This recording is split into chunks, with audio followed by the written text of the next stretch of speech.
నమస్తే శిల్ప న్యూస్ కి స్వాగతం. శ్రీమాత్రే నమః. వందే మాతరం. ఎంత జగన్మోహన్ రెడ్డి అని పేరు పెట్టుకున్న ఇన్ని జగన్నాటకాలు ఆడడం ఏంటయ్యా జగన్మోహన్ రెడ్డి గారు? అసలు మీరేం మాట్లాడుతున్నారో, ఏం చేస్తున్నారో, ఎన్ని డ్రామాలు వేస్తున్నారో మీకైనా అర్థమవుతుందా? ఒక డిక్లరేషన్ పైన సంతకం పెట్టమంటే ఎప్పటివరకు నేను క్రిస్టియను అని చెప్పని మీ నోటితో మీరే చెప్పి ఒప్పుకున్న వాళ్ళకి సడన్గా మానవతావాది అయిపోయారు, లౌకికవాది అయిపోయారు. ఇది ఎక్కడ విచిత్రము?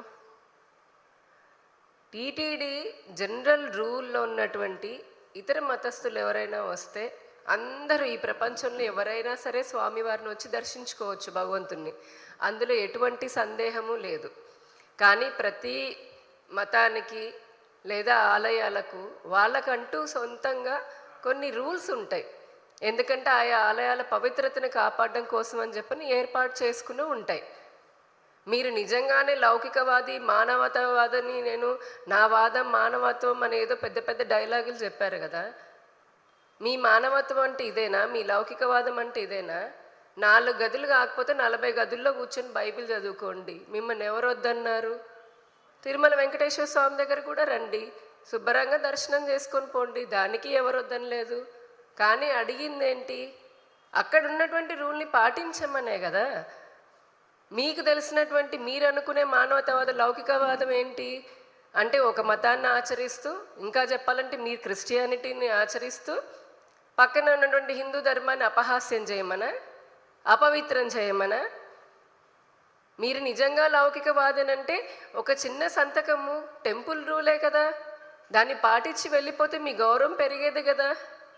అలా చేయకుండా నేను లౌకికవాదిని, ఇదేమి దేశము ఈ రోజున మీకు తెలియకపోవచ్చు. ఎందుకంటే మీ బుర్ర నిండా అవినీతి అక్రమాలు ఉన్నాయి కాబట్టి, ఈ రాష్ట్రాన్ని ఎట్లా దోచుకోవాలని చెప్పని ఆలోచన ఉంది కాబట్టి మీకు ఈ దేశం గొప్పతనం తెలియట్లేదేమో.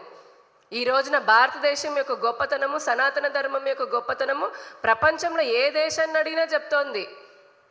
కాస్త అప్పుడైనా తెలిసి వినండి.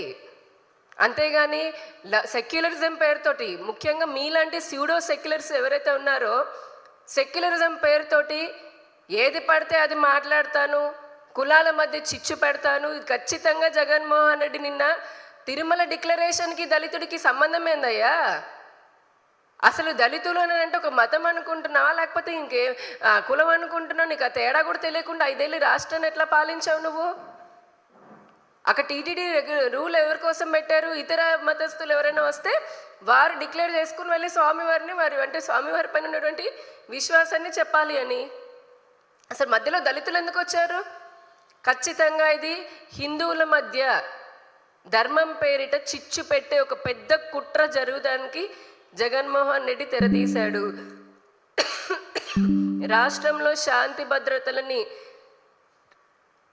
భద్రతల విఘాతం కలిగించేందుకని చెప్పని నిన్న ఒక పకడ్బందీ ప్లాన్ తోటి ఆ పదాన్ని జగన్మోహన్ రెడ్డి చెప్పడం జరిగింది. అందరికీ తెలుసు, తిరుమలకి ఇప్పుడు కాదు, ఎన్నో దశాబ్దాల నుంచి కులాలకి సంబంధమే లేకుండా కోట్లాది మంది, లక్షలాది మంది ప్రతిరోజు వెళ్ళి దర్శనం చేసుకుంటున్నారు. మీరు పాలించినటువంటి 5 ఏళ్లలో ఏ ఒక్క దళితున్నైనా సరే, హిందూ దళితుని టీటీడీ ఆపిందా? మీ వాళ్ళే ఉన్నారు కదా, చైర్మన్ లాగా నువ్వేసిన బోర్డు మెంబర్సే ఉన్నారు కదా. ఇది కేవలము మళ్ళీ చెప్తున్నాము, ఇది ఒక కుట్రకి దారి తీసే విధంగా ఆయన కుట్ర పన్నుతూ ఉన్నాడు.